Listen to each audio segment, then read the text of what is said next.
In this session, I'm going to talk about some of the basic concepts on Windows 8 and what's different between Windows 7 and so on. It's going to be very brief, and Windows 8 came out basically in the beginning of November 2012, and there were a lot of changes to it, especially on the user interface. As far as the functionality behind the scenes, it's very similar to Windows 7. However, the major drastic difference is the new user interface.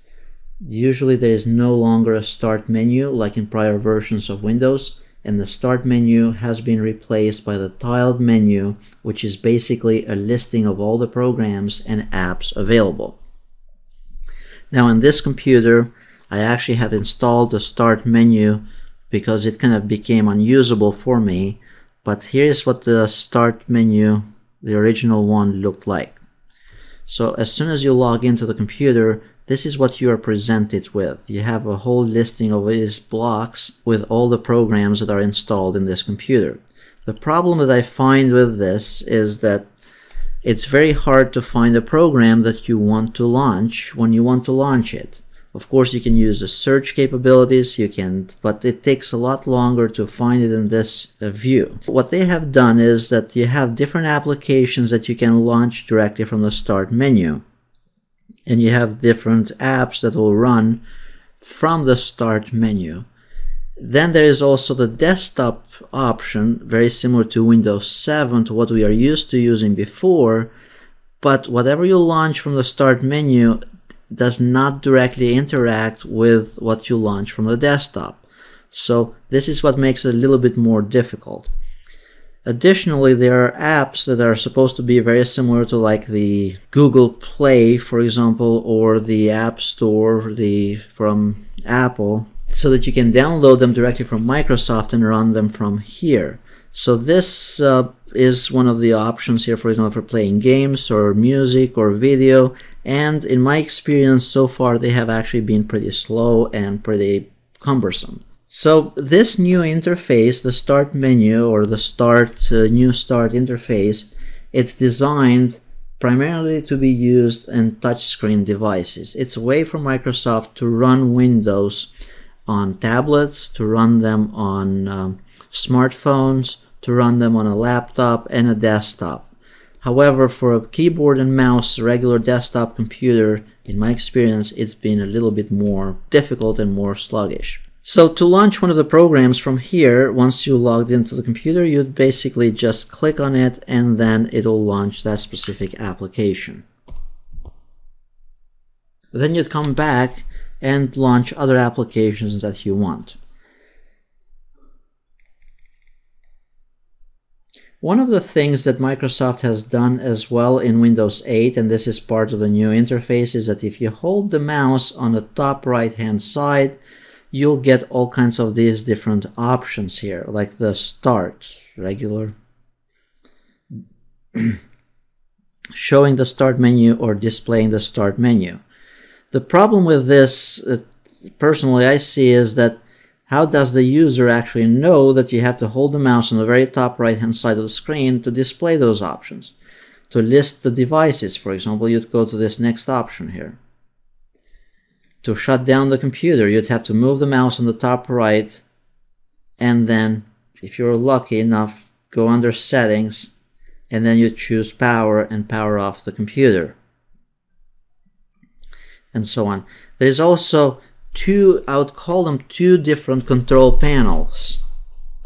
So if you wanted to go and change PC settings, you know that to change the settings on the computer, you'd go under the control panel. Now here, you'd have to move the mouse on the very top right hand side, go under this settings icon, then you'd go under the PC settings, and then you'll be presented with something like this. This is your lock screen, then the users in the computer, then notifications, a search, general stuff about the computer, devices in it. However, if you wanted to change, let's say, the sound settings on the computer or the printers on the computer, in Windows 8 you can't do it from this interface. And then you'd have to figure out also, how do you get out of here? So one way to get out of this menu window is either by pressing Alt F4, or you can click right here on the left hand side and it displays other applications that have been opened from the new Start menu. So now we are back to Internet Explorer. Now if I want to go back to Settings, I'd have to go on the right hand side, hold the mouse until this displays and that type of thing. Then if I wanted to go back to Start, now I have all my options and the different programs that I have loaded. So if I wanted to go to the traditional control panel, what you'd have to do is you'd have to go under the desktop, and then under the desktop it's going to display basically the old desktop like in regular Windows 7. And then you'd go under the control panel. Now in my case I have installed a Start menu to replace this because it kind of got very frustrating. And this is where the control panel is, the standard old control panel. And this is where you can modify some of the things that you couldn't modify on the new settings in Windows 8. So in my experience so far, Windows 8, it's pretty much very similar to Windows 7. But then they have added this new interface which makes things a lot more cumbersome, and they are half done.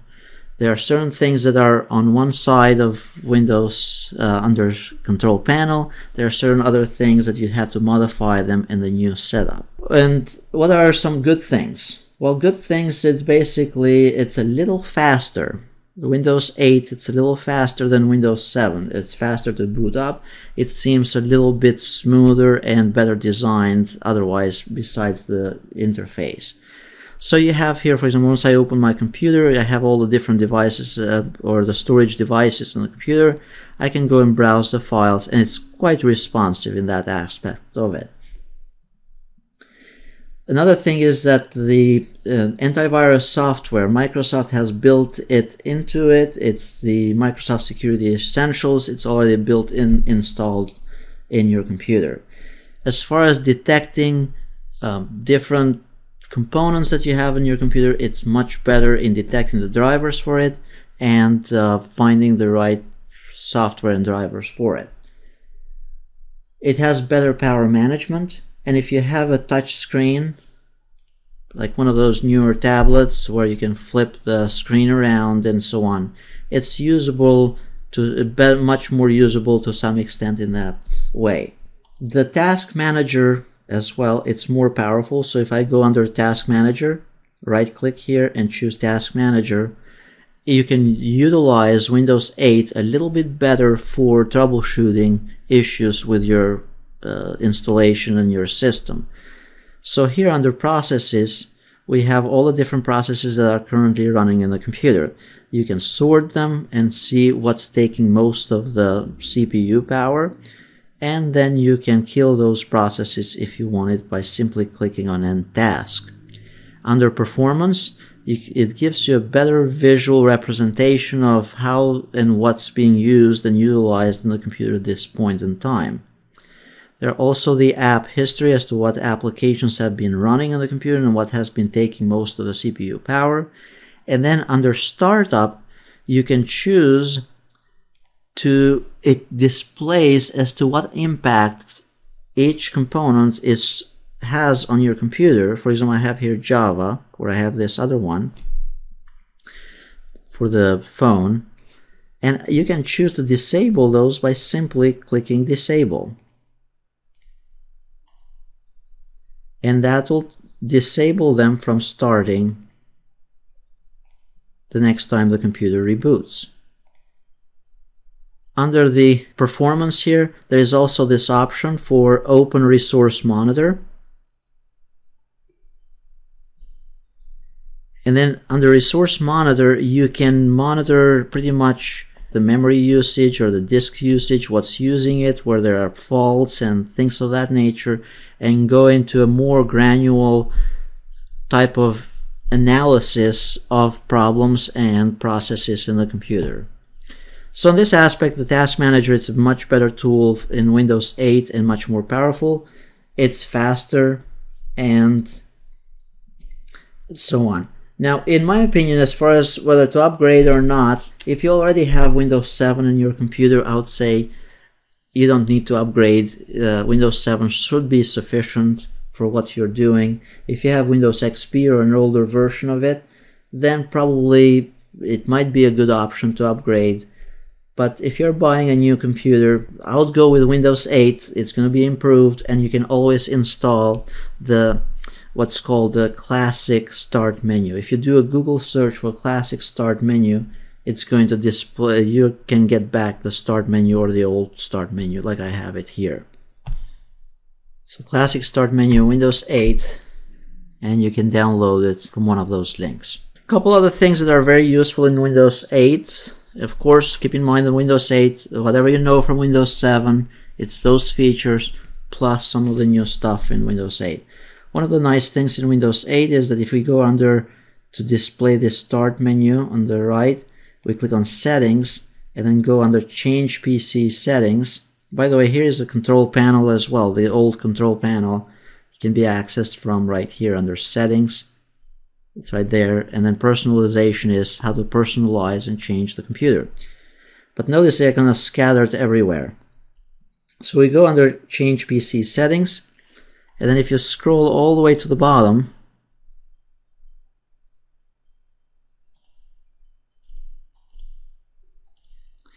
there's an option here for under General. You can scroll down and you can refresh your PC. So basically, if your computer is having problems, you can reconfigure the computer to a previous state without changing your files, without losing your data, like your pictures, your music, and so on. It's kind of reloading Windows basically without touching your programs. However, I would recommend that you do a backup of your important data if it's really important data before you do this. And then this other option here as well is removing everything and reinstalling Windows. It will clean out Windows and it will reload everything from scratch.